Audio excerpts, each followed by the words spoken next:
debido a que el fin de semana alguno de sus compañeros me escribió un WhatsApp en donde me manda una foto de una excreta de un becerrito y precisamente estoy descargando esa foto y la estoy poniendo en la presentación y sobre todo porque se olvidó de algo importante que yo espero que ustedes no se hayan olvidado y es lo que yo les decía en los mensajitos y por eso es que la estoy insertando para que también aparte de lo que vamos a platicar el día de hoy, pues entendamos esta parte. Entonces, denme un minuto todavía, por favor.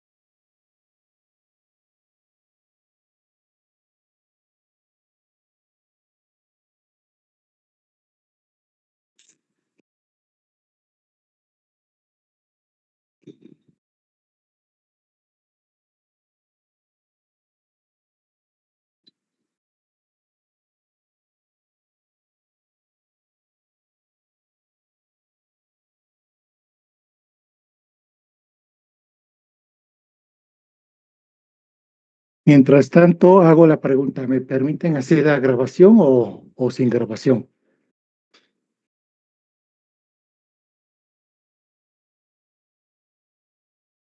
Por mí con grabación, profe. Muchas gracias.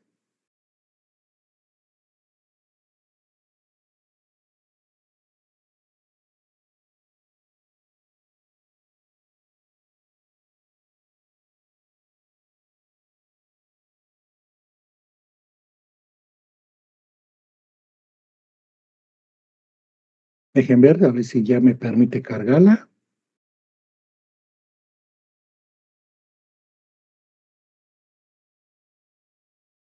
Todavía no. Me dice que aún no se puede abrir.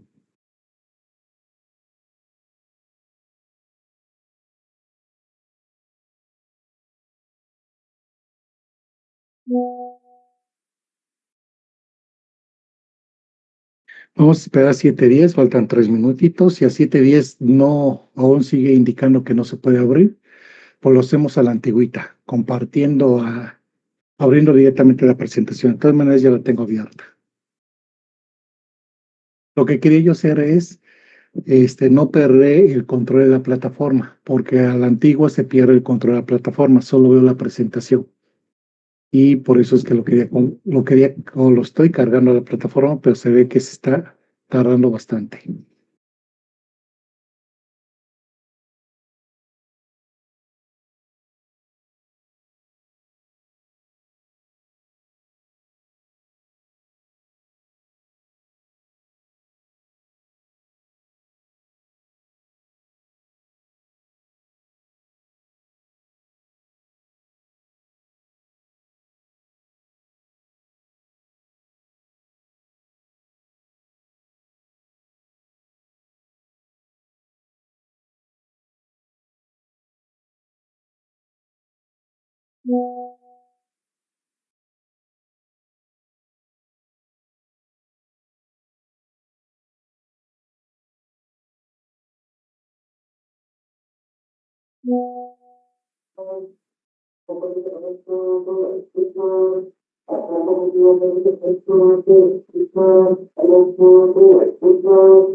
¿Me pueden confirmar solamente si se ve la presentación, por favor? Sí, doctor. Sí, perfecto, muchas gracias. Y dio tiempo, 7:10. Déjenme solamente apagar el ventilador que tengo encendido para que no me esté molestando. E iniciamos. Pues bueno, Muy buenas noches tengan todos ustedes y cada uno de ustedes. Espero que este tema les agrade a cada uno de ustedes, debido a que hoy vamos a platicar un poquito sobre los antihelmíticos, sobre la importancia de estos antihelmíticos y cómo utilizar los antihelmíticos en relación a una familia, en relación a un grupo, en relación a los efectos que producen dentro de organismo de los pacientes, conocido como farmacodinamia. Y vamos a platicar precisamente puntos muy generales de lo que se consideraron dentro del curso de parasitología. Por tanto, esta presentación le he puesto por nombre Importancia de la rotación de los productos en el control de los parásitos, que realmente no me voy a enfocar mucho en una rotación. Realmente me voy a enfocar más en, primero, voy a recargar cómo están los grupos parasitarios, tanto internos como externos. Vamos a considerar cómo es que nosotros como clínicos podemos considerar la importancia de analizar las excretas y cómo considerar esas excretas dentro del proceso de los grupos parasitarios. Y por ende, entonces vamos a empezar a platicar un poquito de ellos. Bien, para esto me voy a brincar esta diapositiva. Ahorita no me hace caso. Yes, Bueno, brother. bueno, vamos para la siguiente. Bien, ¿qué vemos en esta imagen? Cuando yo veo un parásito que empieza a salir por boca, por nariz o por ano, inmediatamente pues me tengo que hacer la pregunta básica. ¿Qué está pasando aquí? ¿Y por qué esta pregunta básica? Porque precisamente cuando hay una inmigración larvaria, quiere decir que hay una invasión masiva interna. Y bien sea que ahorita porque lo estamos viendo, porque es un parásito macroscópico, a diferencia de cuando hablábamos de los parásitos microscópicos, cuando se da la invasión y la inmigración, pues no lo vemos. Sin en cambio, aquí nosotros estamos viendo que está saliendo una larva de un hemátodo vía nasal. Y por tanto, aquí como dueños y ve esto, pues identifica inmediatamente que tiene un problema parasitario y lo va a llevar a tu consulta para que tú elabores un esquema de un tratamiento con este grupo parasitario. Y aquí es donde surge la primera pregunta. ¿Qué tratamiento voy a dar? Surge la siguiente pregunta. ¿Cuál va a ser mi esquema de tratamiento? Y cuando hacemos referencia a un esquema de tratamiento, ahora viene a analizar cuál era el ciclo biológico de los nematodos, hablando como grupo, no hablando de que ya identificaste a este parásito y ya sabes que este parásito, ¿cuál es su ciclo biológico? Por tanto, viene la pregunta general.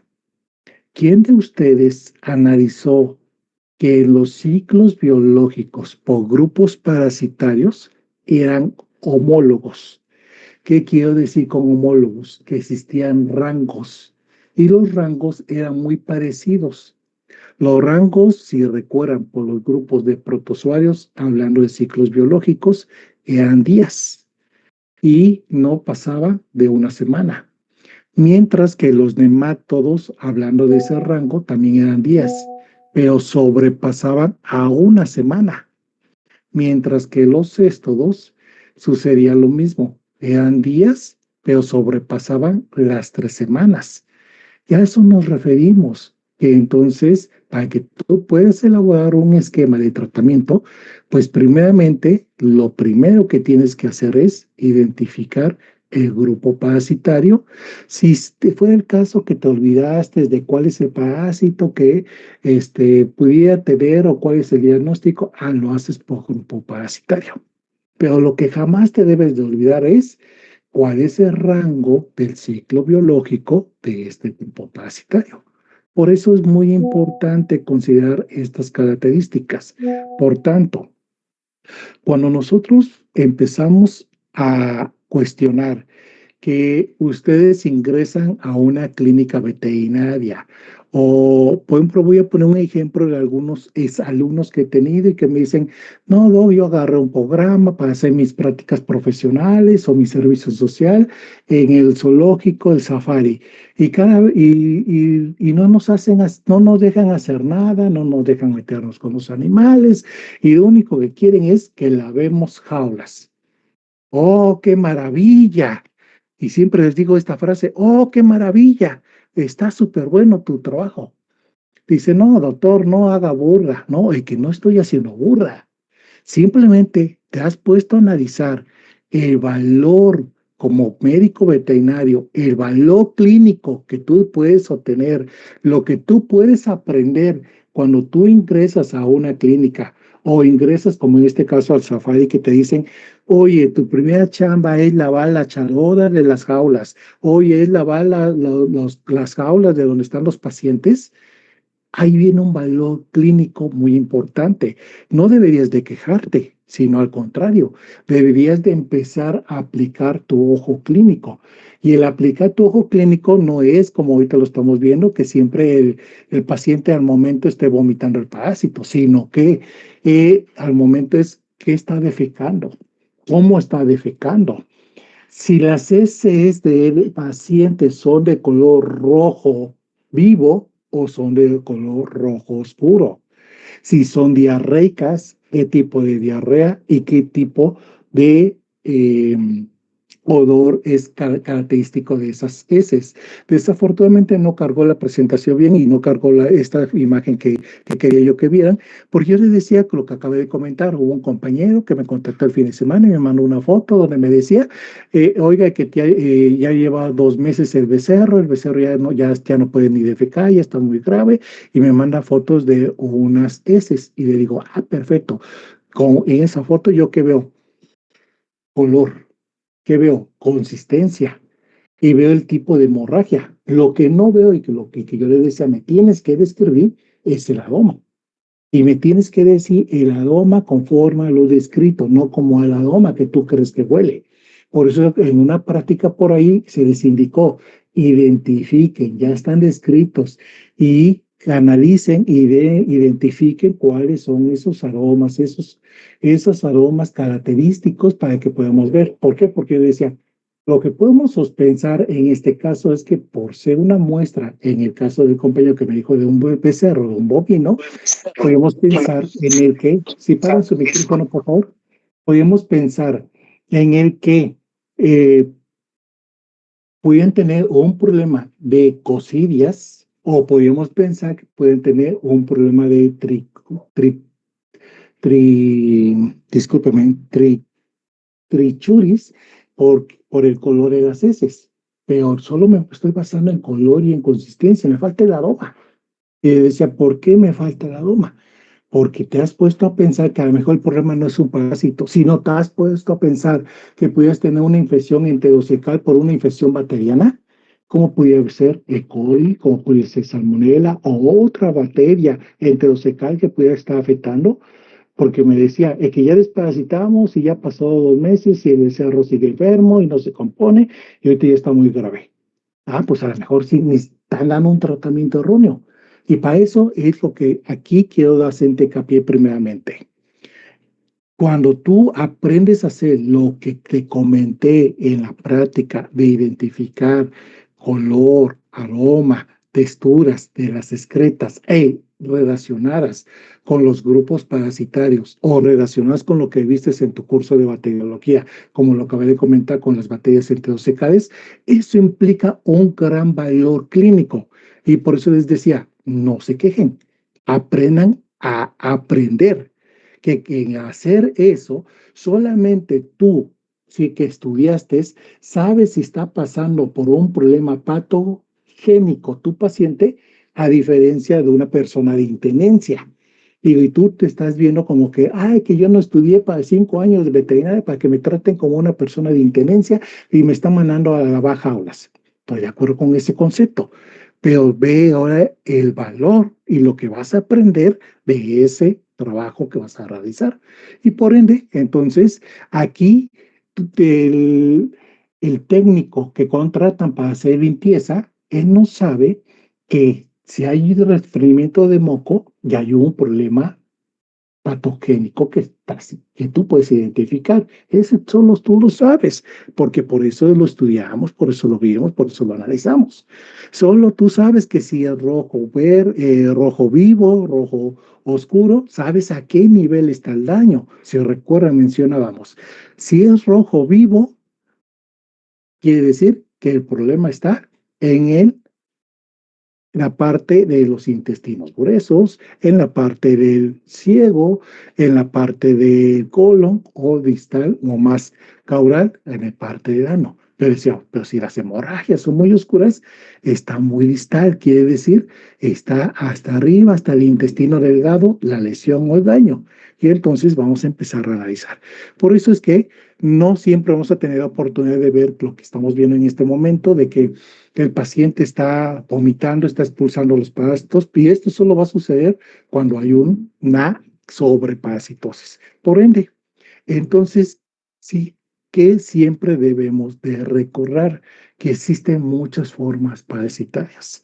Debemos de recordar que dentro de esas formas parasitarias están clasificadas por grupos parasitarios, parásitos internos y parásitos externos. Los conocimos como endoparásitos y ectoparásitos. Debemos de recordar que dentro de los endos tenemos microscópicos y tenemos macroscópicos. Y por consecuencia, también tenemos que recordar que de cada uno de estos grupos parasitarios que estamos comentando, debemos de considerar que cada uno de ellos están clasificados. Para quien, que yo me voy a dedicar a bovinos, está muy bien. Estúdiate bien, de hecho, y al revés, quiénes son los grupos externos de los bovinos o de los rumiantes. Te vas a dar cuenta que todos los parásitos externos de los rumiantes son los mismos. Quiero decir, si te vas a dedicar a vacas, es el mismo que en becerros. Si te vas a dedicar a caprinos o ovinos, son los mismos. Por eso hablamos de rumiantes. Igual los parásitos internos van a ser los mismos. Solo ahora hay que aprender a relacionados. Bueno, si van a ser los mismos, ¿en qué órganos se localizan? ¿Y por qué en qué órganos se localizan? Para aprender a hacer lo que acabamos de decir, tenemos que saber en dónde van a causar el daño ese grupo parasitario. Y no todos los grupos parasitarios implica que vamos a observar una patogenia al momento de defecar. Algunos los vamos a observar en un proceso neurológico que incluso comentábamos va a inducir un cambio conductual. Algunos más, decíamos, van a causar un proceso patogénico en las orinas. Quiere decir que vamos a ver un cambio de coloración en la orina por el propio parásito, por la zona, la región, el órgano en el que se encuentra parasitando este grupo parasitario. Por ello es que es lo único que tenemos que volver a recorrer. Pero también, si nos vamos por los parásitos externos, hay que, volvemos a insistir, tenemos que entender perfectamente el ciclo biológico entre un piojo, una pulga, una garrapata y un ácaro. Si yo no logro entender los ciclos biológicos de estos grupos parasitarios, no voy a comprender por qué en algunos casos es necesario fumigar las instalaciones, hablando de parásitos externos, y por qué en algunos casos no es necesario fumigar las instalaciones por el tipo de parásito externo. ¿Por qué? Porque no todos los parásitos van a bajar del huésped y no todos tienen la capacidad de bajar del huésped y no todos van a encontrarse en un nicho ecológico donde se encuentre ese huésped y por ende, entonces tú puedes controlar perfectamente y solamente dando el tratamiento al paciente. Y por ende, cuando hablamos de parásitos externos, y hoy que vamos a hablar de tratamientos, hay que recordar, todos los parásitos externos. ¿Por qué viven a expensas de un huésped? Porque van a alimentarse precisamente de plasma. Eso implica que entonces para los tratamientos y que garantizar la eficacia de un tratamiento, siempre tienes que dar un tratamiento como desparasitante interno y un tratamiento como desparasitante externo. Sea un ácaro, sea una garrapata, sea un piojo o sea un ácaro o una garrapata, según sea el caso. Sabiendo eso, entonces así decíamos. Ahora lo que tengo que comprender es, bueno, parásitos que se encuentran en cada especie animal. Estos son los parásitos más comunes, más frecuentes que se encuentran los parásitos en los pequeños rumiantes, como son los ovinos y como son los caprinos. Sucede lo mismo. Oiga, yo me voy a dedicar a pequeñas especies. Ah, perfecto, felicidades, ánimo. Estudia todos los grupos parasitarios que están enfocados para los grupos parasitarios en pequeñas especies. Hace unos días me abordaron unos alumnos que les di el curso de epidemiología y me decían, oiga, Doc, dice, ya vamos a concluir la carrera y queremos aprender un poquito más de parásitos. Y bueno, lo venimos a ver a usted qué posibilidades hay de que nos dé un cursillo por ahí, pero lo queremos en parásitos en puros perros. Digo, chicos, sé que el curso que ustedes me están pidiendo de tratamientos es lo mismo para perros o gatos o ovinos, caprinos. Dice, sí, no, pero lo queremos en puras pequeñas especies. Digo, bueno, dejen armar una propuesta y a ver si qué resulta. Entonces, ahorita en estos días voy a estar trabajando en eso, a ver qué resulta y a ver si logramos hacer algo. Y si logramos hacer, a ver si se interesan ustedes.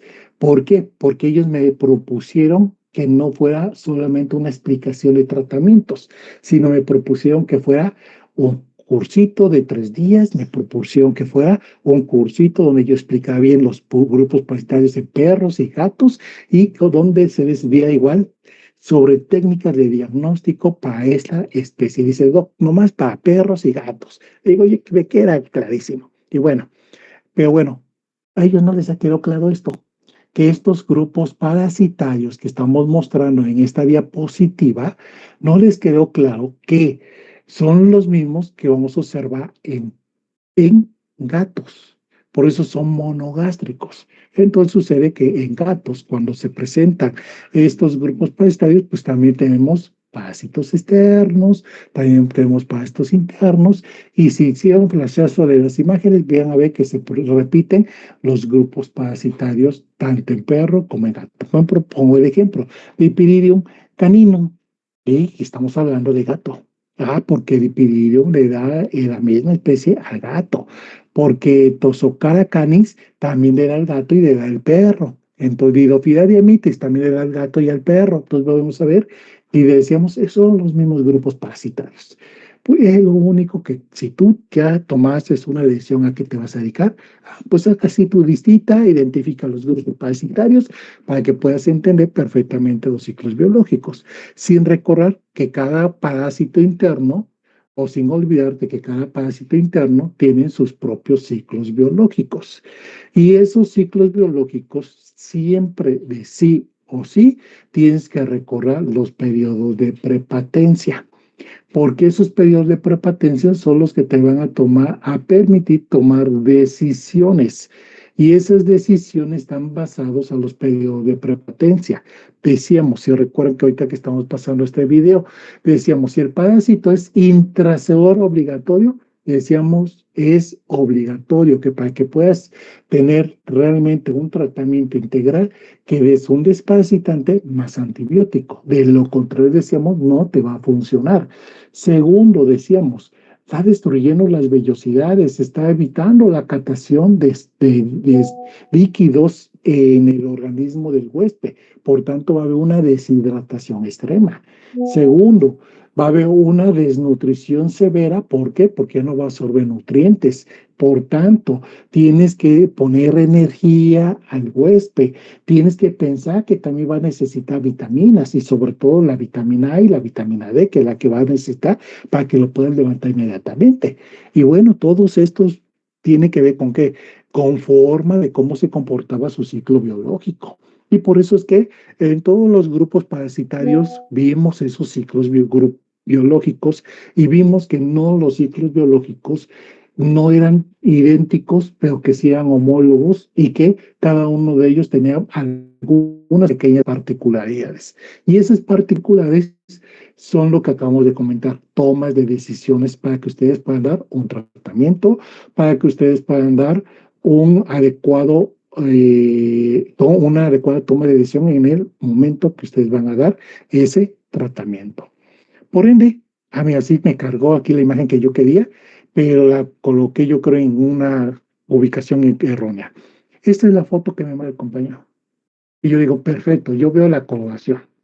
Y si yo les preguntara, de acuerdo a las clasificaciones de color de las excretas, que se les dijo que en el laboratorio que identificaban porque ya estaban clasificadas en una escala de 12 escalas los colores, ¿alguien lo hizo? ¿Y alguien me puede indicar qué color es el que están viendo en esta imagen? Pues primeramente partimos de que es un color marrón verdosa. Partimos en que estamos observando que tiene sangre fresca, de color rojo brillante, con desprendimiento de moco. Y ahí están viendo incluso cómo se observa el moco. Entonces, con estas lesiones inmediatamente yo puedo empezar. Entonces el daño está en el intestino delgado o en el colon. Del daño no está en el intestino delgado. Y entonces yo empiezo a sacar ideas de cuáles son los parásitos que están en esa zona del intestino.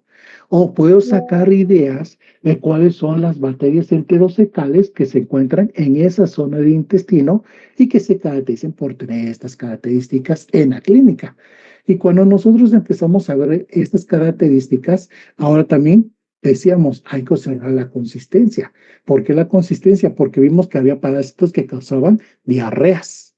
Y veíamos parásitos que no causaban diarreas, que solo eran heces suaves o ligeramente pastosas. Entonces, por eso hablábamos que tienen que considerarse las consistencias. Y entonces, pues nosotros vemos que esta consistencia es semiformada a ligeramente semipastosa. Pero como comentábamos, como fue una foto que me mandaron, pues yo no puedo identificar el aroma, no está disponible el aroma, no puedo identificar el odor, no puedo identificar este valor importante clínico que solamente lo pueden ustedes identificar, lo que decíamos, si está lavando la lavadora, decíamos, si tú eres el que estás viendo directamente clínicamente el paciente. Por tanto, solamente ustedes saben qué tipo de aroma es el que tiene y lo tienen que transmitir bien. Por ejemplo, en mi caso no me puedo transmitir de forma adecuada el aroma. Entonces dije, bueno, no me lo puedes transmitir de forma adecuada, pero podemos suponer que de acuerdo a lo que ya estoy viendo que es color y consistencia, pueden ser estos grupos parasitarios por el color, por el tipo de hemorragia. Puede ser que sean estos tipos de bacterias por este tipo de color de estas excretas y porque estoy empezando a observar que hay desprendimiento de moco. Y por tanto, también debemos de considerar la cantidad de la hemorragia. ¿Por qué tenemos que considerar la cantidad de hemorragia? Si es una hemorragia moderada, si es una hemorragia sanguinolenta muy activa o dispersa, para que nosotros podamos determinar si está realmente la lesión a nivel de colon o a nivel de recto. Y por eso decíamos, estos son valores clínicos muy importantes que nosotros tenemos que tomar en cuenta y en evaluación. Sabiendo esto que mencionábamos como campo general del curso de parasitología, hoy ¿qué tenemos que aprender? Tenemos que aprender cosas generales. ¿Y cuáles son esas cosas generales? Una primera de las cosas generales que nunca se me debe de olvidar es que siempre que exista una infección parasitaria en mi paciente, el parásito es un comensal. Por tanto, siempre va a disminuir la cantidad de nutrientes en el huésped. Tenemos que considerar que el parásito está ejerciendo su metabolismo dentro del huésped. Por tanto, va a producir sustancias excretoras que mencionábamos que son conocidas como endotoxinas parasitarias inducidas por el metabolismo propiamente del parásito. pero que estas endotoxinas, si recuerdan, vimos que es todo un proceso en el que decíamos que destruye incluso células del sistema inmunitario propiamente del huésped para garantizar la supervivencia del parásito. También debemos de considerar que puede causar anoresias y reducción de consumo de alimentos en los huéspedes. Por tanto, siempre va a venir una caquesia por esta anorexia y por esta reducción del consumo de alimentos. Y también, por consecuencia, va a haber pérdida de sangre, porque algunos vimos que se alimentan directamente de plasma o proteínas plasmáticas. Va a haber alteraciones metabólicas proteicos y reducción de minerales. Por eso siempre que se da un tratamiento, siempre viene de venir acompañado con un tratamiento secundario, como lo comenté en su momento. Quiere decir, no solo es el desparasitante. Quiere decir que vas a dar, en algunos casos, solución fisiológica salina, en algunos casos tiene que ser glucosada, en algunos casos tendrá que ser Harman, en algunos casos, como comentábamos, tendrá que darse sustitución de minerales o de vitaminas o probióticos, porque también, como vimos, algunos parásitos van a deteriorar la flora intestinal y por consecuencia se requieren los probióticos. Por consecuencia, entonces también los parásitos tienen la capacidad de inducir una inmunodepresión y cada vez que los animales hay una inmunodepresión, siempre se va a desencadenar la enfermedad y se va a desencadenar lo que nosotros conocemos como la enfermedad crónica. Y por consecuencia, entonces empiezan a propagar estas enfermedades en nuestros pacientes. Y en algunos casos vimos que algunos parásitos van a causar diarreas de tipo fulminantes. Pero no siempre pensar en parásitos cuando vemos diarrea. También hay que pensar en bacterias, porque ustedes vean todo un curso de bacteriología que vuelvo a insistir y que en ese curso, por consecuencia, entonces también vieron que existen un sinfín de agentes conocidos como bacterias que inducen diarreas en los diferentes huéspedes. Y entonces analizas toda esta información. Pero bueno, ¿por qué analizar toda esta información? Y aquí hago un paréntesis para que me contesten. ¿Por qué creen que es necesario analizar primero toda esta información antes de seleccionar el tratamiento, antes de hablar de un tratamiento?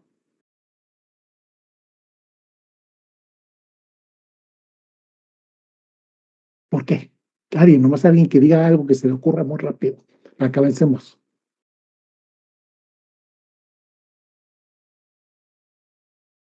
Esto que acabé de comentar es lo que vimos en el curso.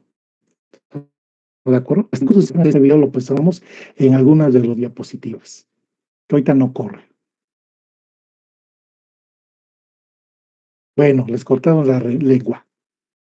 Por tanto, ¿por qué también siempre recorrer el ciclo biológico?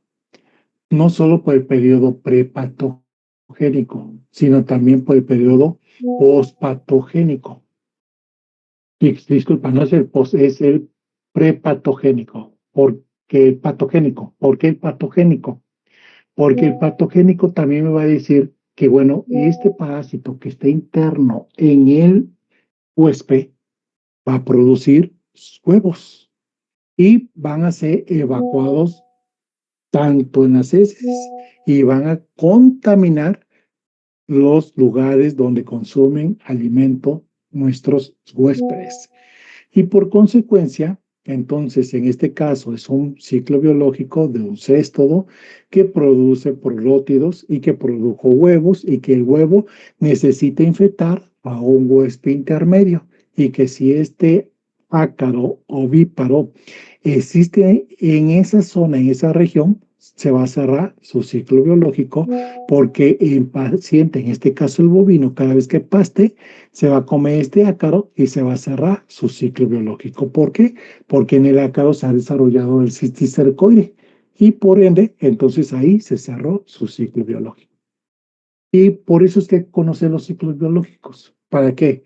Para que tomemos decisiones. Si solo bastó dar el tratamiento al huésped o tengo que dar un tratamiento al ecosistema o al ambiente en el que convive mi huésped? Algo que a veces la mayoría de los clínicos nos olvidamos. Y te pongo un ejemplo, tu mascotita. Si tú desparasitas a tu mascotita, que convive en tu casita, que está en tu sofacito, que está en tu camita, que duermes con él, por consecuencia, si tú analizas el periodo patogénico que pudiera tener el parásito, tu mascotita, tienes que verlo desde esta forma, para que digas, entonces tengo que también tener cuidado con el sofacito, con la camita, con una serie de circunstancias para que tú tengas que evitar que se cierren los ciclos biológicos.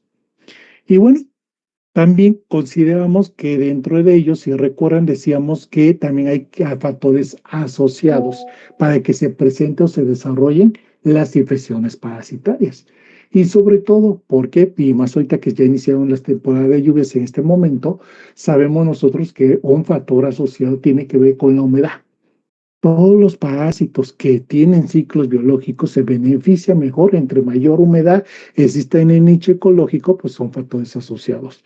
Y hay ocasiones que no es necesario que estemos en temporada para que haya humedad en las instalaciones. Como ejemplo, aquí les muestro unas imágenes. En este caso, pues sí estamos observando la primera imagen de bovinos, que sí se está acumulando el agua, está en temporal y como tienen pezuña, en vez de aplastar el terreno, están haciendo hoyo y se está estancando el agua. Pero en este sistema, y es más específico, es una foto de la Mixteca poblana, en donde ellos solamente limpian el corral interno, avientan el excremento hacia el lado y están teniendo y almacenando mucho excremento, mucha humedad, y son condiciones que favorecen que se desarrollen los grupos parasitarios, por lo que hemos venido comentando. Todos los parásitos tienen un ciclo biológico directo.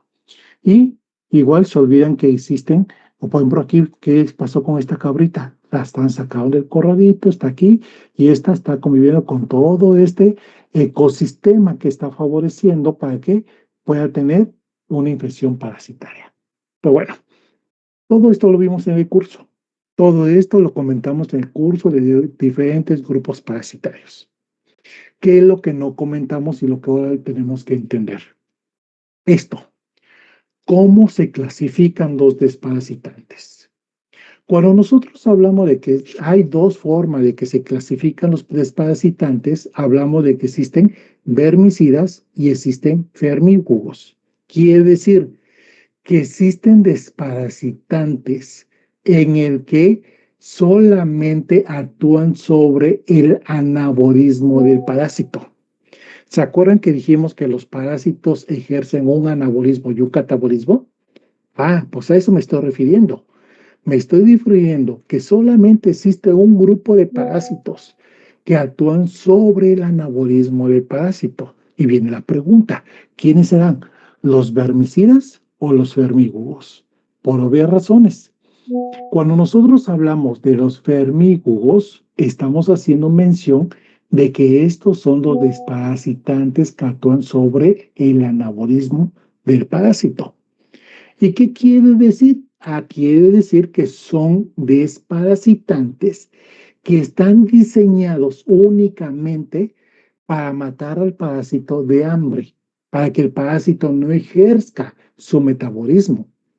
Y por tanto, eso quiere decir que este tipo de desparasitante solamente te va a funcionar para parásitos que son de tipo gastrointestinales o parásitos que están en el torrente sanguíneo.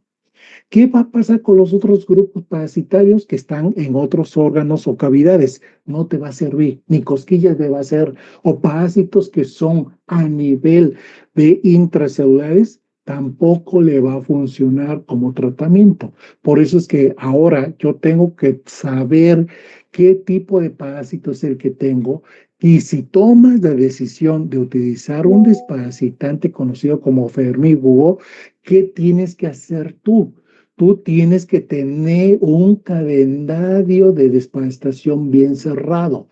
porque si tú escogiste un desparasitante de este grupo y no tienes un cadenario de desparasitación bien cerrado o un tratamiento integral que va a implicar, y un ejemplo, si tú desparasitas una sola dosis, que es la mayoría de lo que hacemos, y es de tipo vermífugo, el parásito va a seguir viviendo bien tranquilo sobre el huésped, como si ni siquiera hubieras dado un solo tratamiento.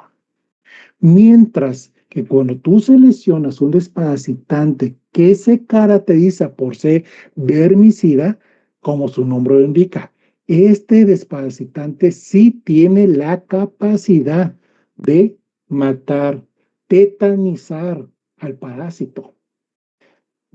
Esa es la diferencia entre estos dos, en que uno actúa sobre el metabolismo y otro actúa directamente sobre el sistema nervioso del parásito, causando una tetanización. Ahora, también hay que tener cuidado con ellos. Estos que son los que causan tetanizaciones, solo los puedes aplicar si son parásitos internos. Si son parásitos intracelulares o son parásitos que están en un órgano, en una cavidad, no apliques estos parásitos porque vas a inducir una salida espontánea del parásito, una inmigración parasitaria.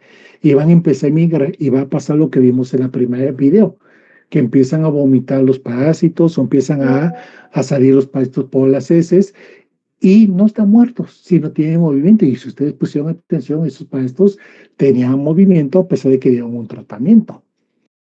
Por ello es que decíamos, tengan cuidado. Ahora, solamente tener ese cuidado en que si es vermicida o vermífugo, no. También tenemos que saber cómo actúa cada uno de los desparasitantes. Quiere decir, conoce la farmacodinámica y la farmacocinética del producto farmacéutico. En este caso, vamos a hablar de la farmacocinética. Y la farmacocinética te estudia cómo se libera el producto, cómo se absorbe el producto, cómo se distribuye el producto, cuál es su metabolismo de este producto. Quiere decir que por esta parte vas a saber lo que aquí estamos comentando. Si el desparasitante es vermífugo o es vermicida. Si tú no logras saber cuál es el metabolismo del producto que tú escogiste, jamás vas a poder entender si es un vermicida o un vermífugo. Por eso es que necesitamos entender la farmacodinámica del producto que yo voy a utilizar, en este caso el desparasitante, y la forma de cómo se elimina. ¿Por qué la forma de cómo se elimina? Si recuerdan, por ahí les comentaba, muchos desparasitantes se eliminan por sudor, por saliva, por leche, por semen, etcétera, etcétera. Y todos tienen un tiempo, y ese tiempo se le conoce como tiempo derretido. Quiere decir que si hoy te desparasitaste y mañana se te murió, por decir algo, el paciente, y como se te murió mañana el paciente, pasado mañana lo mandas a arrastrar al paciente, viene la pregunta, ¿y dónde estuvo el tiempo de eliminación? Simplemente tú dices al dueño, no hubo un tiempo de eliminación del producto, no se puede ir al mercado, porque si se va al mercado, va a llevar en la carne el medicamento que se distribuyó en el organismo del paciente. Y eso va a causar una intoxicación a todos los comensales que llegue ese corte de carne.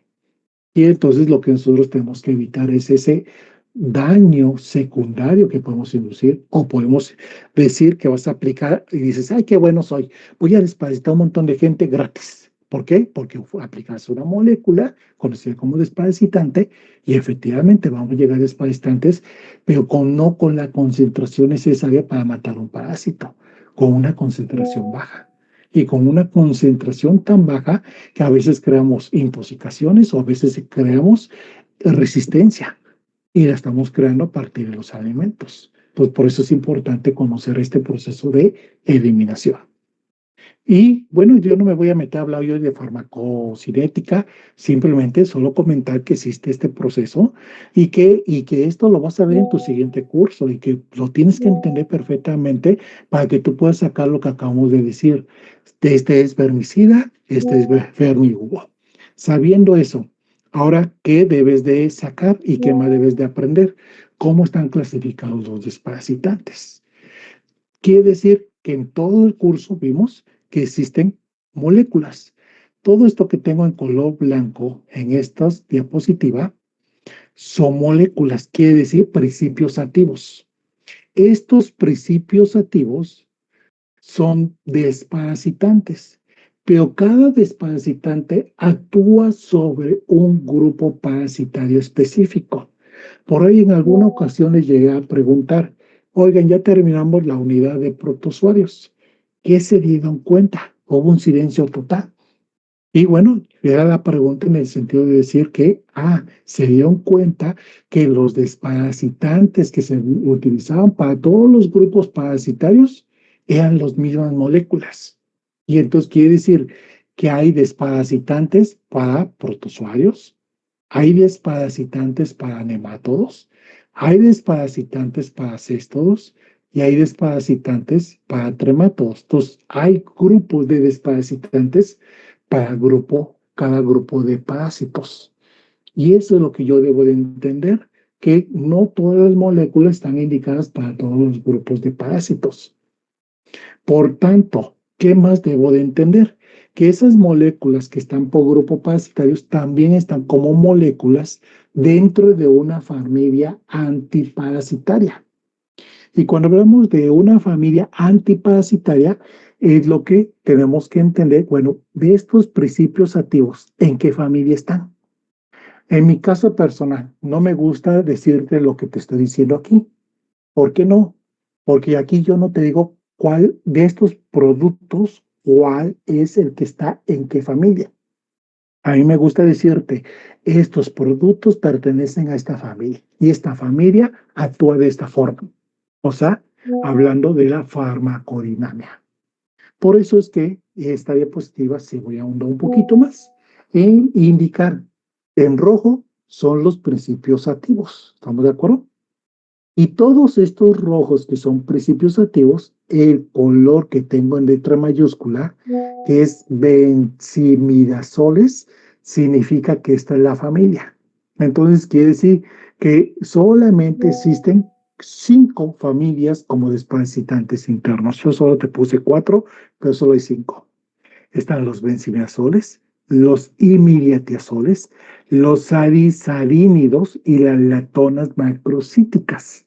Si recuerdas, de vez en cuando hablaba yo en los cursos de vez en cuando de estas familias. Quiere decir que dentro de estas familias ahora surgen los principios activos.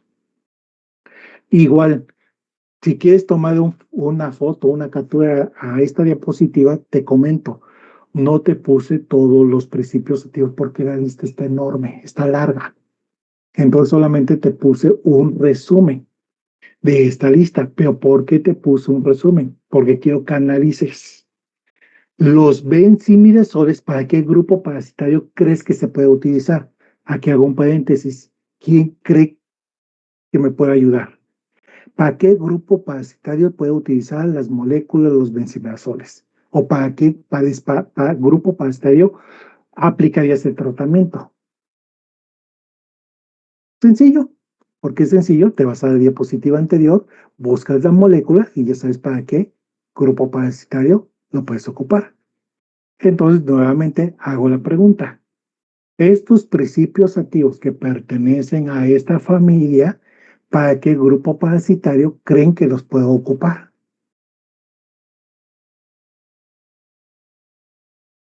¿Es todos?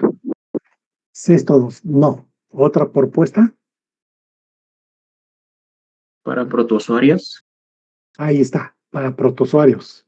Quiere decir albendazoles, febendazoles, osibenazoles, osfenazoles, ricobenazoles, tricabenazoles, etcétera, etcétera. Todos estos principios activos son moléculas que puedes utilizar para protozoarios. Oiga, pero solo para protozoarios, no. también los puedes utilizar para nematodos. Y si vuelves a ver, cuando tú vengas a depositar nematodos, vas a ver algunas de estas moléculas que están en nematodos. Igual te comenté, no escribí todas las moléculas, todavía la lista sigue larga. Entonces, ¿con qué te tienes que quedar el día de hoy? Los benzimidazoles funcionan para dos grupos parasitarios, protozoarios y nematodos. Y mediatiazoles, levamisoles, tricamendazoles. Molantel es un nombre comercial y lo puse para que te comentáramos. Entonces, aquí solo te puse ejemplo de dos moléculas. Estas moléculas, ¿para qué grupo parasitarios creen que las podemos utilizar?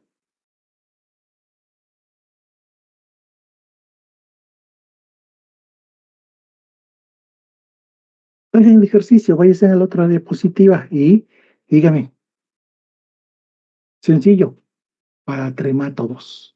Entonces yo puedo ocupar tremátodos, pero no solo me sirve para tremátodos, también me sigue utilizando y me sigue siendo útil los imidateazoles para nemátodos. Sadiganidos. Me dice que pueden estar los oxicrosamidas, las rafosodidae, los crosanteles y las nicrosamidas.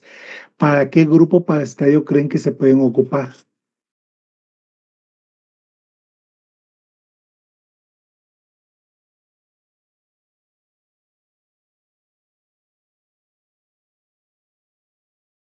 Bueno, lo bueno es que están atentos. Sirven para los tremátodos. Acuérdense que decimos la nicrosamida, los parasicuanteles, las ivermectinas, son muy útiles para los céstodos. Entonces, estas moléculas son para céstodos, pero también para tremátodos. Entonces, nos sirven también para céstodos y tremátodos. Latonas macrocíticas son la obra del Espíritu Santo. ¿Por qué hago este comentario? Porque las latonas macrocíticas son los desparasitantes de amplio espectro. ¿Qué significa amplio espectro? Que le da a todos los grupos parasitarios, que es muy útil como desparasitante para todos los grupos parasitarios. Por tanto, son las moléculas que se han utilizado indiscriminadamente en el campo. Y con esto, cuando uso el concepto discriminadamente es, voy a desparasitar. Ah, muy bien, ¿qué molécula me recomiendas? Ah, vete por una ivermectina. Ah, vete por una avermectina. ¿Y qué están haciendo? No sabemos qué parásito tiene. Es una latona macrocítica, es un desparasitante de amplio espectro. Por tanto, le va a pegar a los protozoarios, a los nematodos, a los tremátodos. ¿Cierto o no es cierto? Sí. ¿Por qué? Porque a diferencia de estos son pocos días los que producen anticuerpos y este produce muchos días de anticuerpos, tanto que pueden producir de 35 hasta 45 días anticuerpos. Por eso es que están considerados como desparasitante de amplio espectro. Pero, como comenté, son productos que se han utilizado indiscriminadamente por décadas y por diferentes sistemas de explotación. Por tanto, en su historia clínica deben de indagar qué moléculas de las latonas macrocíticas han estado utilizando indiscriminadamente, porque si lo han estado haciendo, ya han creado resistencia y ya no funciona la molécula. ¿Cuándo se crea resistencia? Según los estudios etiológicos, se demuestran que si llevan utilizando la molécula por un año consecutivo, eso implica que entonces ya crearon resistencia. Hay explotaciones que a veces no llevan un año, ya llevan 2, 3 o 4 años o varios años utilizando la misma molécula porque dijeron, desde que la utilicé era muy buena. Y como era muy buena, la sigo utilizando. Y por ende, sí, pero ¿qué era la resistencia? Se olvidaron de ese detallito. Y por ende, entonces, pero como más ha utilizado ivermectina, no ha utilizado avermectina, no ha utilizado la mosidetina, entonces voy a escoger algunas de estas otras moléculas para que yo pueda hacer una rotación.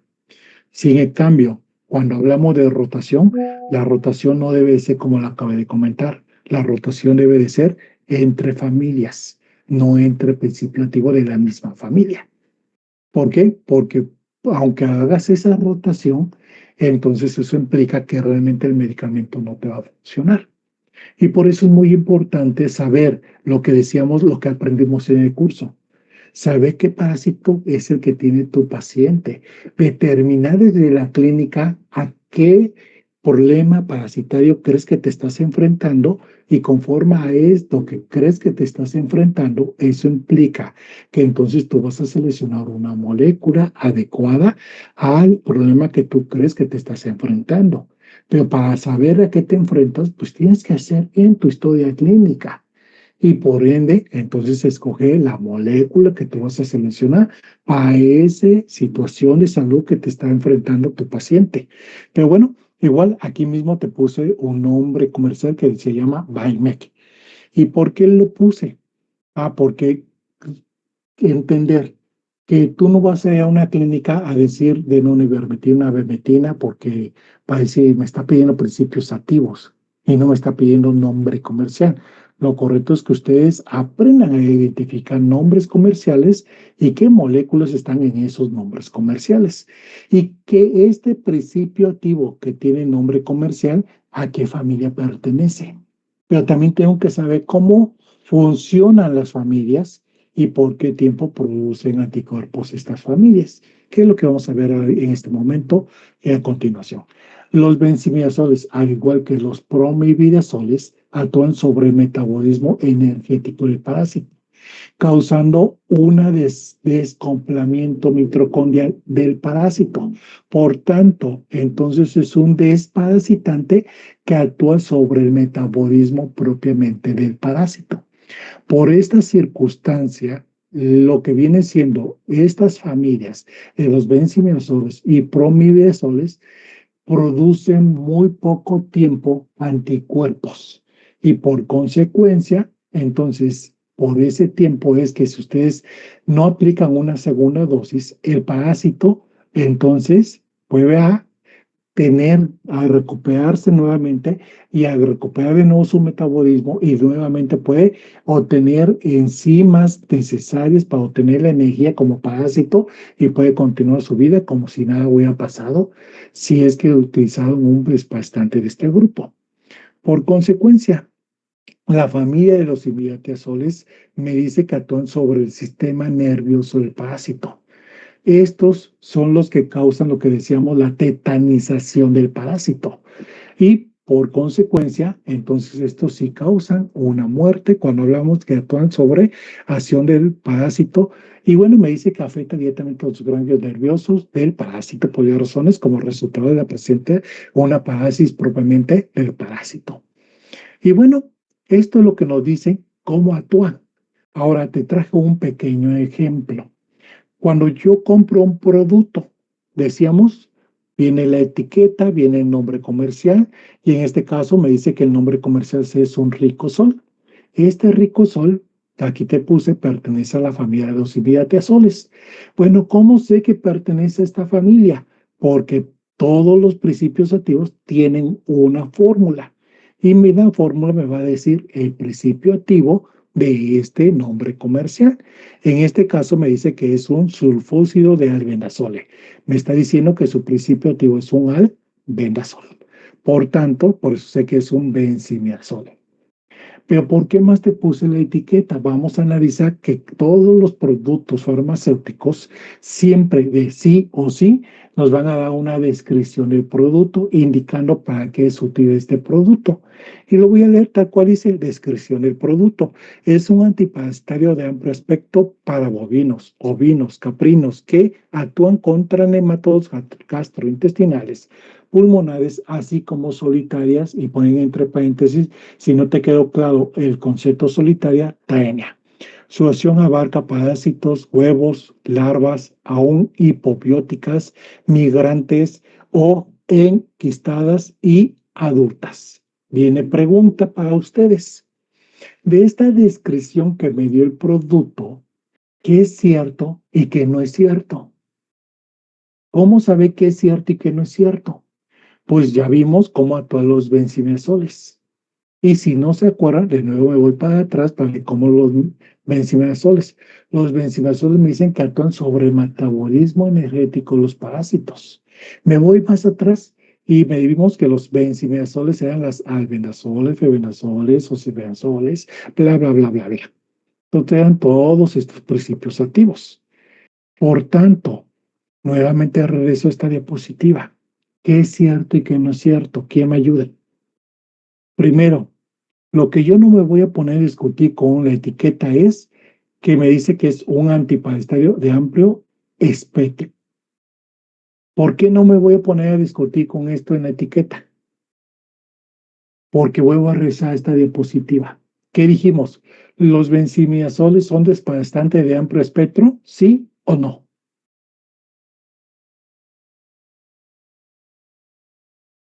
Dijimos no. ¿Los imidatiazoles dijimos que eran de amplio espectro? ¿Sí o no? Dijimos que no. ¿no? Los adicididos dijimos que son desparasitantes de amplio espectro. ¿Sí o no? Dijimos que no. Dijimos, las latonas macrocíticas son desparasitantes de amplio espectro, ¿se acuerdan? Y que estas eran las moléculas que te ponía como ejemplo. Y te puse aquí un nombre comercial. Vuelvo a regresar. Por eso te decía, yo no me voy a poner a discutir con la etiqueta del producto porque me está diciendo es un antiparasitario de amplio espectro. Si la molécula me está diciendo que es un albendazole, entonces no es de amplio espectro. Es un desparasitante que no está considerado como de amplio espectro. Es un desparasitante que vuelvo a rezar.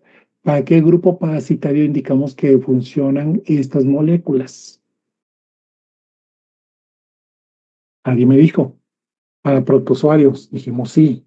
Alguien me dijo, para nemátodos, dijimos sí. Ojo, entonces todos estos principios de la familia de los imidatiazoles, ¿para qué grupos parasitarios indicamos que funcionan? Para dos, protozoarios y nemátodos. Luego a regresar. Y aquí me dice que es un desparasitante que funciona contra nematodos gastrointestinales. ¿Es cierto lo que me está diciendo? Sí, porque estamos diciendo protozoarios y nemátodos. Dice, y pulmonales. Sí, hay nemátodos en los pulmones. Igual hay protozoarios en los pulmones. Sí, bueno, eso es cierto. Así como solitaria. Y pone entre paréntesis tenia. ¿Qué son las tenias? Son céstodos. ¿Dónde vimos que los que desparasitantes actúan contra los céstodos? Luego a rezar. Los benzimidazolines indicamos que funcionan para céstodos, ¿sí o no? ¿Quién me ayuda? Hemos recargado que no. ¿Quiénes dijimos que funcionan para los céstodos? Estos, los adicinadidos, que esta familia funciona para céstodos. Y por tanto son estas moléculas que funcionan para céstodos. Vuelvo a rezar. Por tanto, aquí ya me dijo una mentidilla, una estrategia comercial para que diga, para que vea que no solo funciona para nemátodos, también funciona para tremátodos.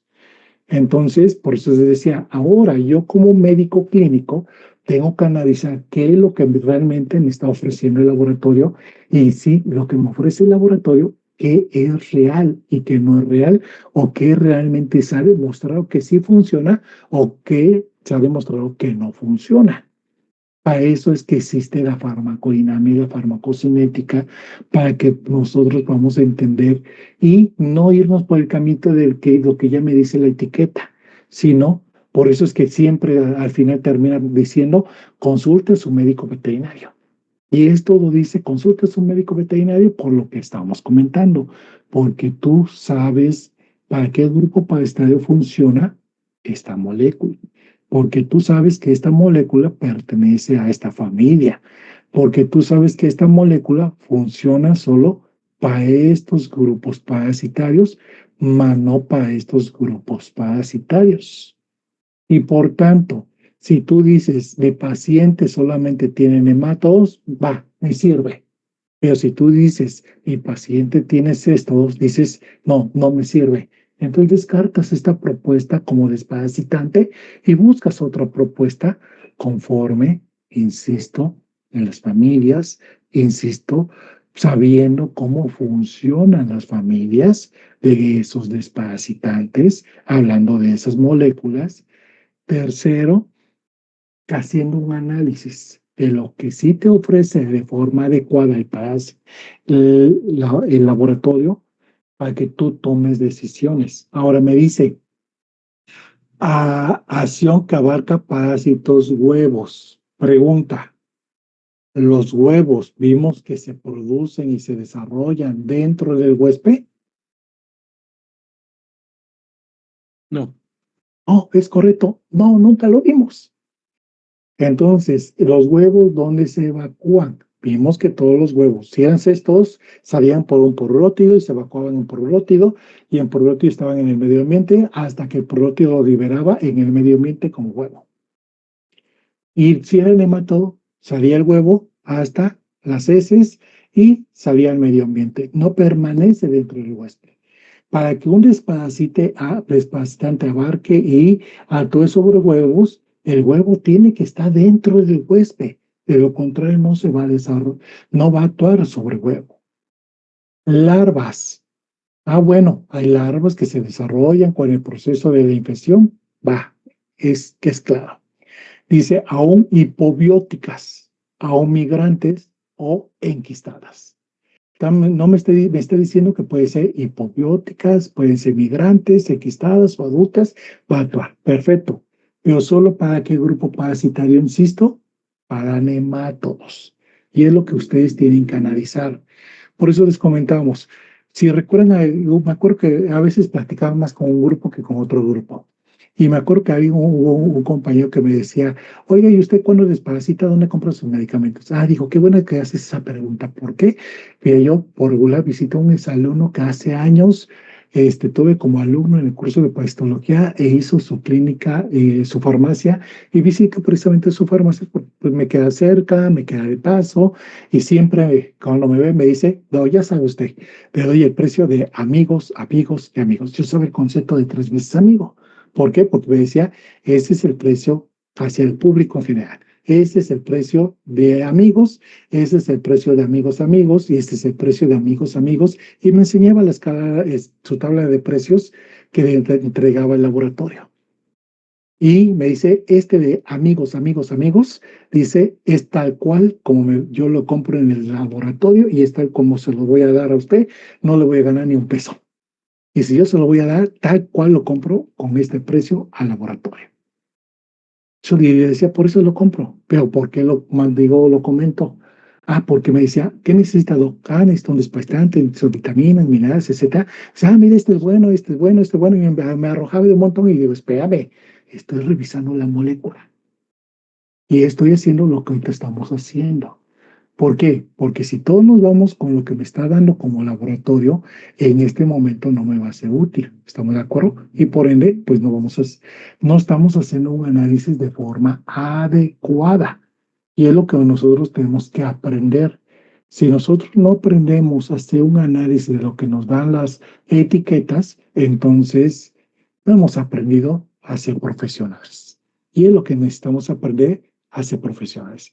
Tengo otro ejemplo más y es el último ejemplo para ya empezar a hablar de otra familia.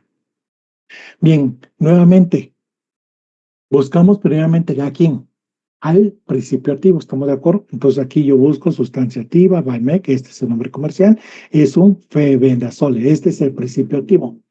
Por tanto, si me dice que es un febendazole, de nuevo sigue hablando que es de la familia de los benzimiazoles. Cambió el nombre del producto, cambió la concentración, me dice que ahora es un producto vía oral, pero que las moléculas son febendazole y sigue siendo de la misma familia.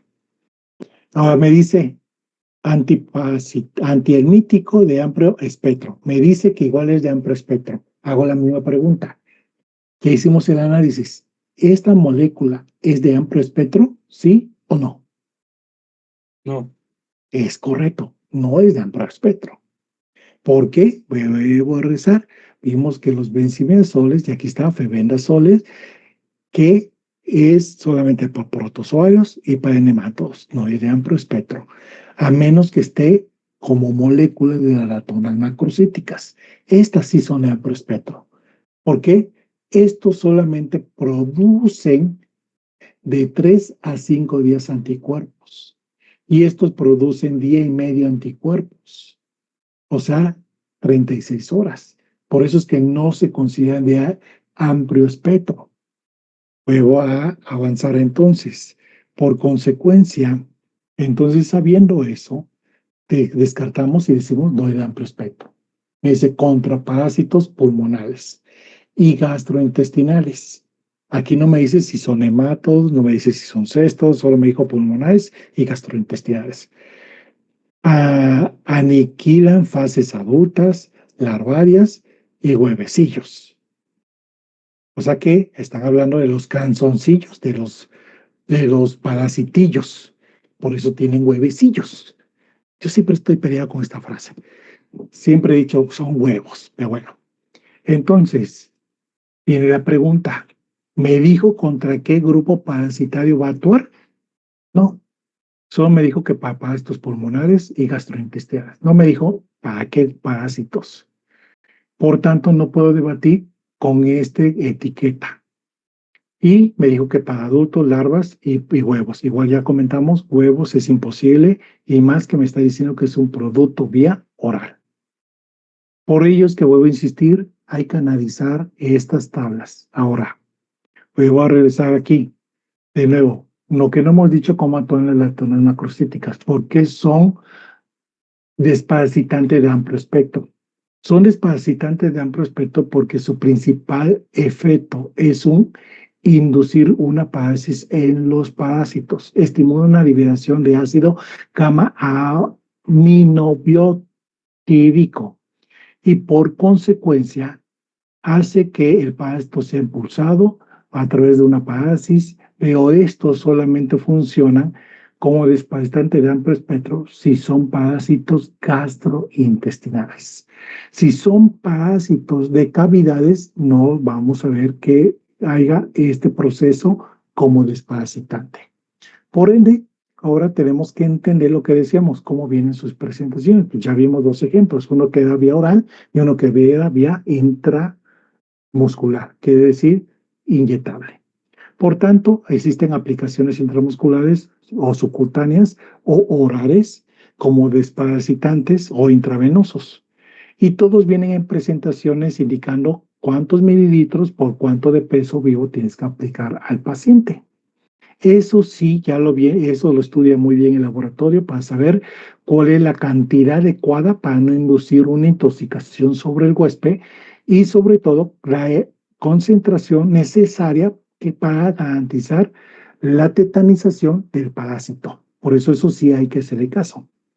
Pero, ¿qué más tenemos que aprender? Pues lo que tenemos que aprender es lo que decíamos, ¿por qué tiempo va a producir anticuerpos? Y bueno, eso de producir anticuerpos implica por cuánto tiempo va a estar la molécula como desparasitante en el huésped. Y esa molécula que va a estar como desparasitante en el huésped produciendo anticuerpos, quiere decir que la familia de los imidazoles, ya lo comentamos, va a producir día y medio, quiere decir 36 horas. Mientras que los benzimidazoles, comentábamos, solo van a producir de 3 a 5 días.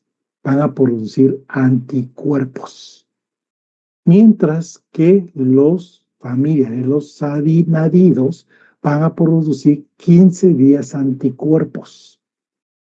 Mientras que las lactonas macrocíticas, por eso son considerados de amplio espectro, porque producen mucho tiempo anticuerpos, va de 35 a 45 días. Y por ende, esta es la clave hablando de las familias. ¿Cuánto tiempo van a producir anticuerpos? Hacíamos el ejercicio, ¿se acuerdan? En el salón. Decíamos, a ver, si vas a aplicar un desparasitante que produce 36 horas y su ciclo biológico cierra a los 21 días, por decir algo, ¿cuántas dosis tienes que aplicar? Ustedes se hacían cuentas y decían, algunos recuerdo que me decían 6, algunos 5, según fue el caso. Y decíamos, ¿a poco el dueño va a aceptar que apliques 36, o disculpen, 5 o 6 piquetes para que responda y para que garantices la eliminación del parásito, o hablando de un tratamiento, hablando específicamente como un tratamiento integral? Decíamos no. Decíamos, para eso existen las otras familias. Para eso existen las otras familias, porque vimos que los benzimidazoles también le pega a los mismos grupos parasitarios que esta familia, ¿se acuerdan?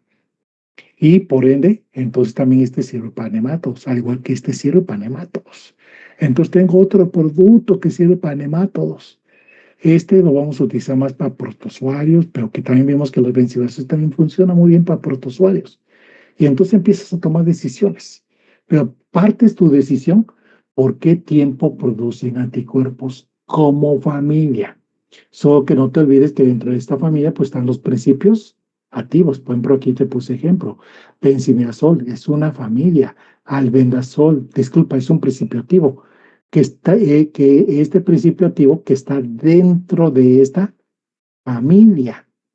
Y por ende, entonces empezamos a analizar y empezamos a tomar decisiones que nos van a ser útiles para la clínica, para el quehacer diario que nosotros tenemos que hacer como clínicos. Y de aquí es la clave para que ustedes realmente puedan dar un tratamiento de forma integral. Sin en cambio, por ejemplo, anteriormente yo era muy dinámico. No me gustaba solamente tener prácticas en el laboratorio, me gustaba llevarlos a práctica de campo también. Y conseguía yo ranchos, incluso ya teníamos muchos ranchos que ya hasta nos hablaban. Oiga, ¿dónde puede traer a sus alumnos? Ya tengo los despastantes que ya puede venir. Y ya había hasta ranchos que hasta nos pagaban el combustible para que ustedes puedan hacer esa práctica. No, ellos nos daban los despastantes, nos daban las jeringas, las agujas. Y no solo eso, hasta al terminar la práctica nos mandaban a hacer una barbacoa o nos mandaban a traer pollitos asados. Y pues era, a mí, por lo menos a mí me gustaba. Dije, para que aprendan, porque no muchos tenemos la oportunidad incluso de agarrar un animal y aplicar los tratamientos, porque no tenemos animales en casa, pero algunos que tienen sus ranchitos o sus animales, pues sí tienen esa oportunidad.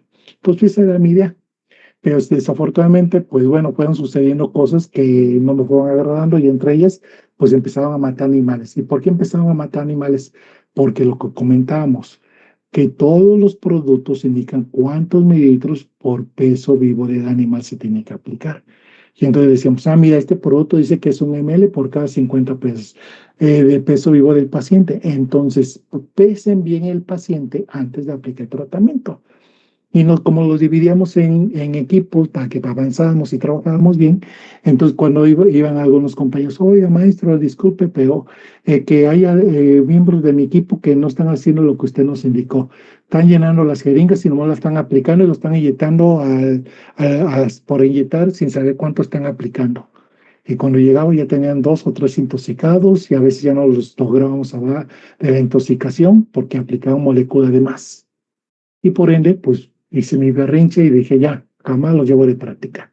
Y fue causa de que dejé de llevarlos de práctica y se empezó a cerrar puertas con los ranchos que nos invitaban a hacer este tipo de práctica foránea para que ustedes se desarrollaran esta habilidad.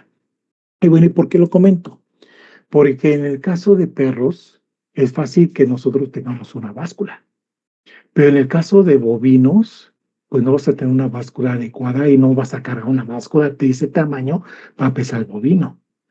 Entonces, para eso existen lo que se conoce como medidas sométricas. Y las medidas sométricas es medir el tórax, el abdomen y la longitud del largo del animal. Y esa medida se tiene que someter a una fórmula.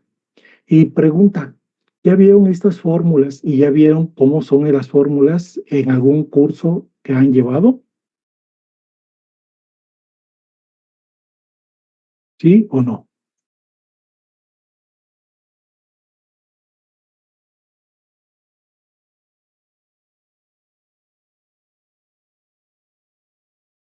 No, profesor. ¿No? Entonces, ¿quieren que lo veamos o hasta aquí cierro el curso? Pregunto porque cada vez veo que somos menos.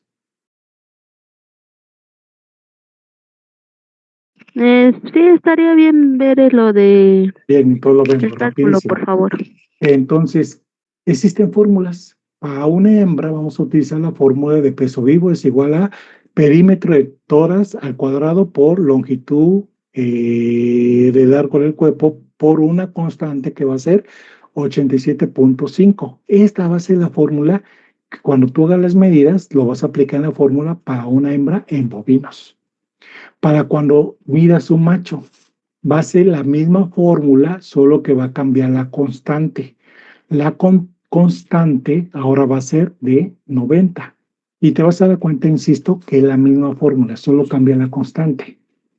Por consecuencia, estas son las fórmulas para hacer medidas sométricas para que puedas determinar el peso del paciente. Ya una vez que tienes el peso, ya sabes cuánta es la dosis que tú tienes que aplicar, hablando de mililitros al paciente. ¿Y esto a qué se debe? Pues se debe porque decíamos no es fácil cargar una báscula para medir un animal de talla grande. Por ende, entonces esta sería la estrategia a trabajar. ¿Qué pasa en el caso de los équidos? En el caso de los équidos, la fórmula también y la constante es diferente. Y vamos a ver que en el caso de trabajar con équidos, se utiliza la fórmula de peso vivo, es igual a perímetro torácico al cuadrado por la longitud corporal, y se utiliza la constante de de 11.800. Pero, ¿esta va a ser una fórmula universal? No. Va a depender de la edad también del équido. Esta es la fórmula para un adulto. La fórmula que nosotros tenemos que utilizar para cuando tienen de 4 a más de 4 años va a ser la fórmula que a continuación se describe. 4.3 por perímetro torácico más 3 de la, se me olvidó que era de la altura del caballo a la cruz por la constante de 785. Y con eso determinamos el peso para este equido.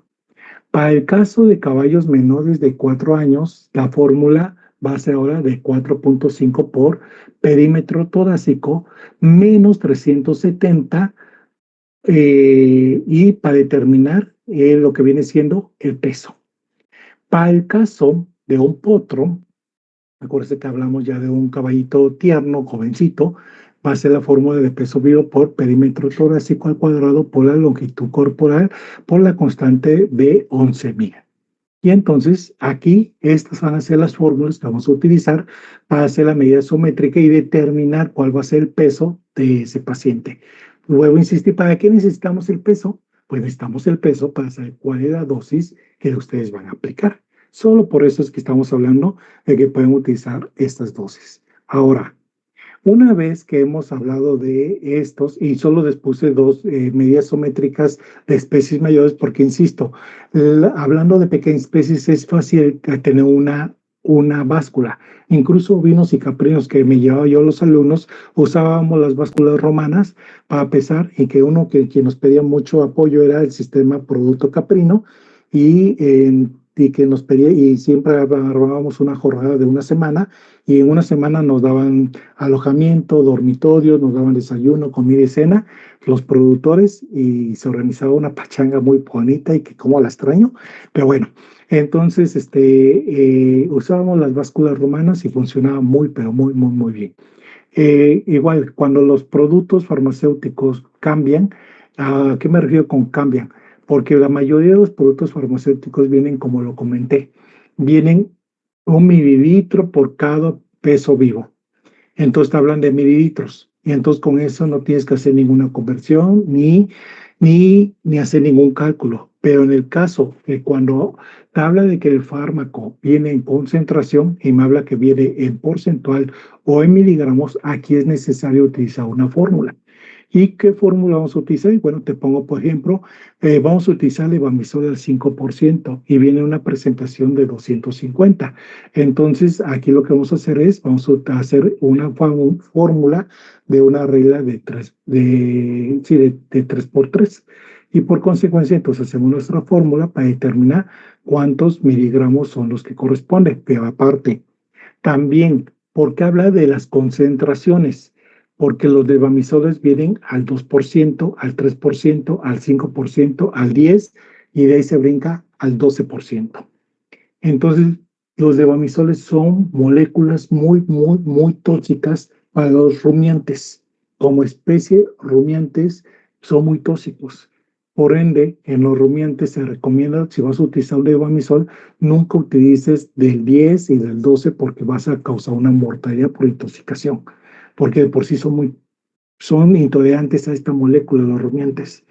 y por consecuencia, por eso es que viene del 2, del 3 y del 5%. ¿Qué se recomienda si el producto te dice que vales para estar con levamisol y es un rumiante? No pasa nada mientras la concentración venga baja.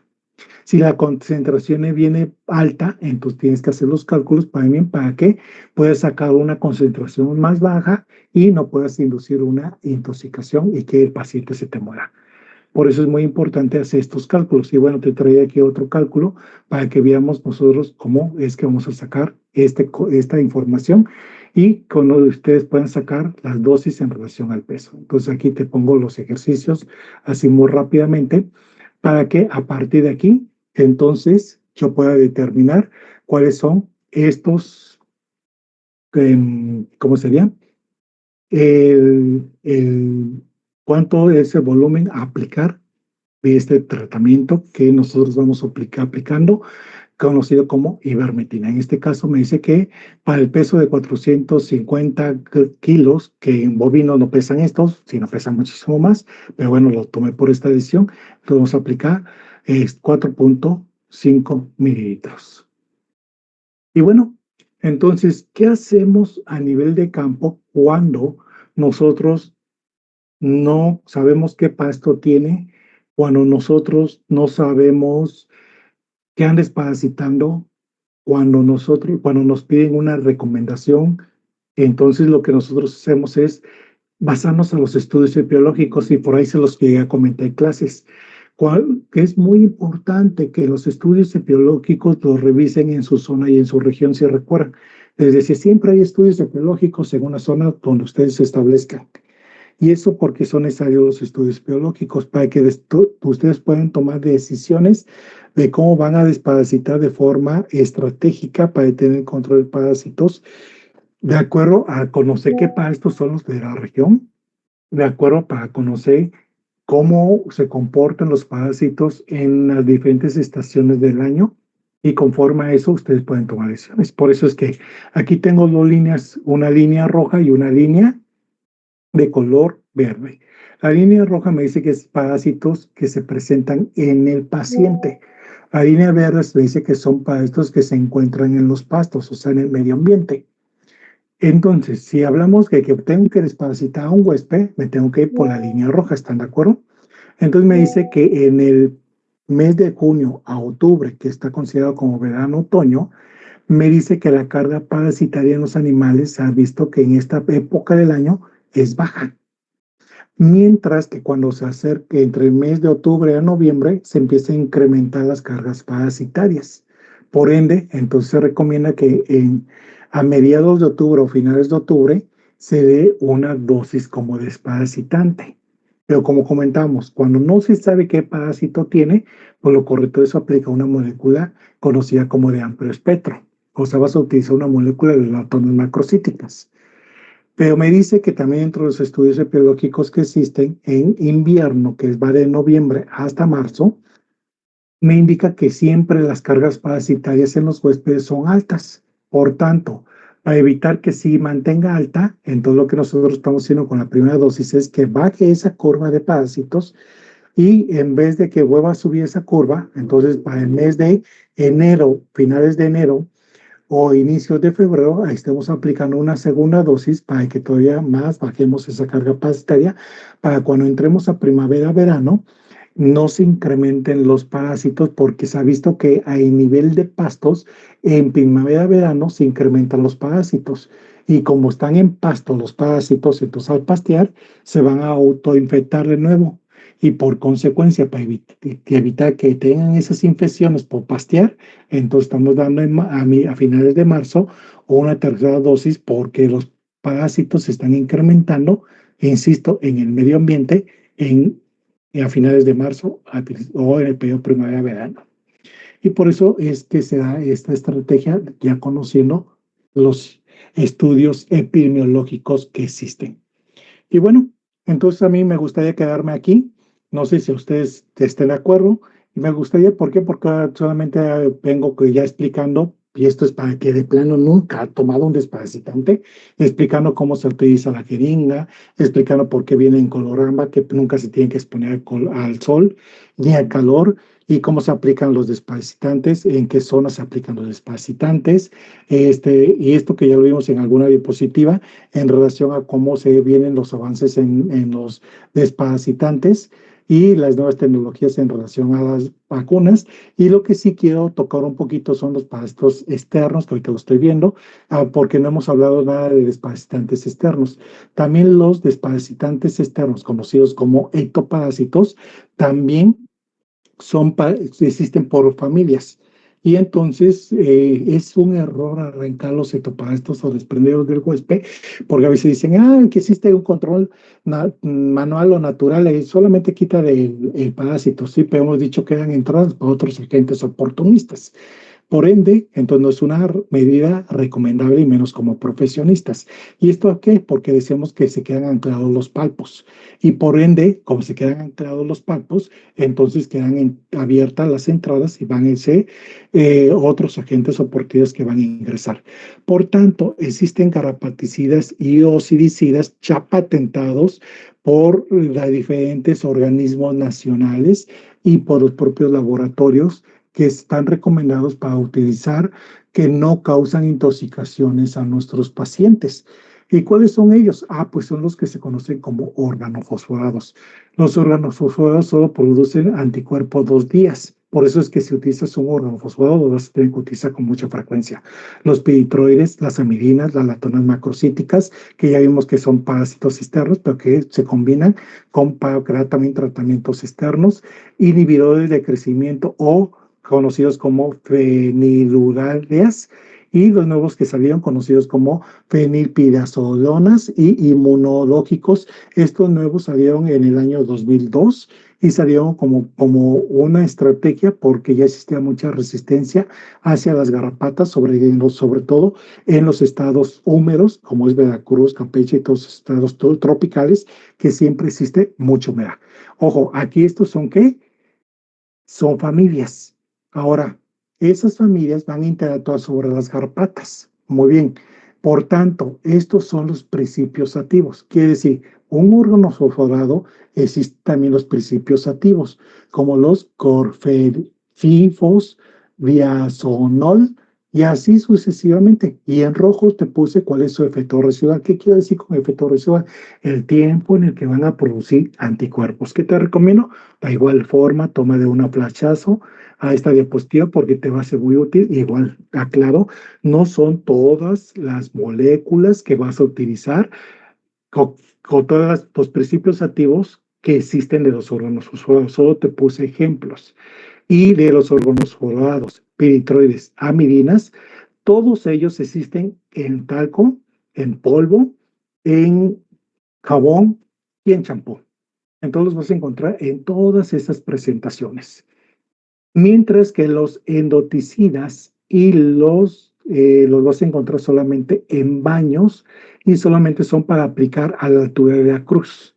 Los fenipidazolinas también solo se aplican a la altura de la cruz, al igual que los KIRS solo son a la altura de la cruz. Quiere decir que incluso ya viene con un contenedor aplicador, como lo vemos aquí, que ya viene con un contenedor aplicador, donde solamente se aplica sobre la cruz del paciente y no hay que hacer nada más. Estos también ya actualmente ya existen también en versión collar, también ya lo puedes comprar como collar, algo así como cuando ustedes se ponen un brazalete para controlar los mosquitos, entonces también ya existe esto como collar para los perros, para que lo puedas aplicar. ¿Y qué más te quiero platicar de esto? Lo que te quiero platicar de esto, me voy a brincar todo esto, que eran ejemplos de nombres comerciales con nombres con los principios activos y las familias. Me quiero ir hasta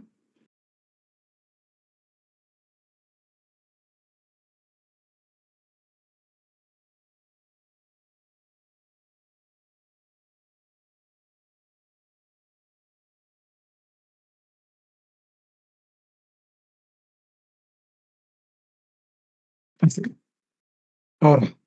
Recuerda que hemos comentado que hay principios activos y que nosotros como profesionistas no es correcto que vayamos a comprar un principio y pidamos el principio activo, sino que lo correcto es que pidamos el nombre comercial. Para tal efecto existen lo que se conocen como vanemecums. Y no sé si ustedes han visitado la biblioteca y han agarrado un vanemeco. Son libros que se actualizan y que se publican año con año. Quiere decir que si hoy tú compras un vanemeco, el vanemeco cuando tú termines la carrera ya no te va a servir, porque ya no está actualizado. Se actualizan año con año. Por ello es que yo he preferido utilizar mejor las páginas que hay vanemecos. Entonces, esta es una página donde van a encontrar un vanemeco, que es www.sani.com.ar. Y cuando tú ingresas a esta página, vas a ingresar de esta forma. Incluso vas a ver el título que dice Vanemecum veterinario. Y te permite seleccionar por laboratorio, ¿vale? Quiero decir, si tienes preferencia a un laboratorio. Por ejemplo, si a ti te gusta trabajar con el laboratorio ELACO, por ejemplo, bueno, lo seleccionas y ya buscas el producto de que estás buscando. Pero si no tienes afinidad a un laboratorio específico, pues o hacer la búsqueda por lo que tú necesitas. Un desparasitante, un vitamínico, una vacuna, etcétera, etcétera. Lo buscas por especie y la forma de cómo lo quieres. Si lo quieres vía oral, intramuscular, pues buscas la forma de aplicación. Para tal efecto, entonces, como estamos platicando del curso de parasitología, entonces yo ya hice el ejercicio y seleccioné un antiparasitario. Lo seleccioné para bovinos y dije que lo quiero de tipo inyectable y presiono el botón buscar. Y automáticamente me va a arrojar todos los productos de diferentes laboratorios, cuáles son los productos que me recomienda como desparasitante para bovinos de forma inyectable. Yo le doy clic a uno de ellos y me va a abrir toda la historia de ese principio activo. ¿Qué voy a hacer? Lo que hicimos hace un momento. Leer cuál es el principio. En este caso me dice que la molécula es una ivermectina. La ivermectina ya vimos que es una latona macrocítica. Por tanto, es un desparasitante de amplio espectro. Entonces, ya leemos la descripción y me dice que es un desparasitante interno y externo. Antiparasitario interno y externo. Para el control de parásitos gastrointestinales, sarna y piojo. Bueno, no te va a funcionar mucho para sarna, sí te va a funcionar un poco para piojo, porque es una latona macrocítica. Para que si tienes problemas con sarna, acuérdate, tienes que utilizar forzosamente un órgano, forzosamente. Sí, y no te va a funcionar. Y me dice que sirve tanto es un desparasitante externo como interno. Y sí, lo vimos que también las latonas macrocíticas sirven para el control de estos externos. Incluso estas exposiciones hablaban de las ivermectinas. Y me dice que es una vía de administración subcutánea. Entonces dices, bueno, me sirve y lo aplicas. Y entonces por eso te he recomendado esta página, porque esta página pues te permite hacer la búsqueda más rápido, te permite hacer el análisis más rápido y te da el nombre comercial y te da la descripción y ya tú ya tendrás el nombre comercial para que puedas ir y pedido a la farmacia. Por tanto, entonces hasta aquí me quedo con este tema que bueno, puse esto y ya ni lo saqué y ni cuenta me di. Hasta aquí me quedo con este tema y hasta aquí les agradezco espero lograr explicar cómo se utilizan los desparasitantes, espero haber logrado hacerles entender que siempre es importante revisar o conocer qué principio está en qué familia, por qué tiempo producen anticuerpos y conocer cómo están los ciclos biológicos para toma de decisión, al igual que es muy importante que leas bien la instrucción y que recuerdes tu enseñanza y que nunca te olvides de la farmacodinámica y la farmacocinética, porque siempre por la estrategia comercial de los laboratorios nos van a dar una estrategia comercial de que les interesa vender y a veces nos dan información un poco sesgada. Muy bien, les agradezco, que tengan buena noche y yo creo que mañana me estoy despidiendo ya de los grupos de WhatsApp para ir cerrando también esa sesión, pero antes de cerrar, aquí hago una pregunta. Yo supongo que les gustaría tener esta presentación, por eso es que pedí si me permitían hacer la grabación. Pero como ustedes están viendo, asistimos muy poquitos a esta sesión.